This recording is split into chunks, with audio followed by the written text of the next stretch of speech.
ઇન્દ્રપ્રસ્થની અંદર એક સભા ભરાણી. સભાની અંદર એ યજ્ઞમાં અગ્ર પૂજા કોની કરવી એનો પ્રસ્તાવ મૂકાણો.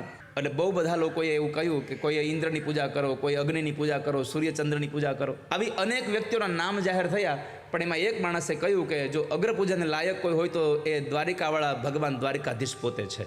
દ્વારકાધીશ પોતે છે. આ પ્રસ્તાવને બધા લોકોએ વધાવ્યો, પણ આ જરૂરી નથી. આ દુનિયામાં બધાને ગમે એ આપણાઓને ગમે હોતે એવું જરૂરી નથી. બધાને ભગવાન કૃષ્ણની પૂજા થતી હતી ગમી, પણ એના ફઈનો દીકરો જે શિશુપાલ હતો એને ન ગમી.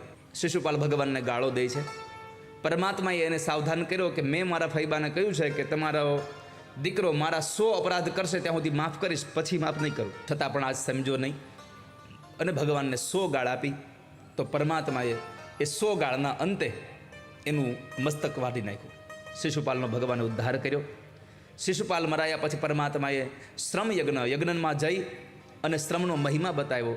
પરમાત્માએ પોતે પાંડવોના ઘરે આવનારા દરેક અતિથિઓના પગ ધોયા અને બ્રાહ્મણો જમી લે તો એની પતરાવાળી ભગવાને ઉપાડી છે.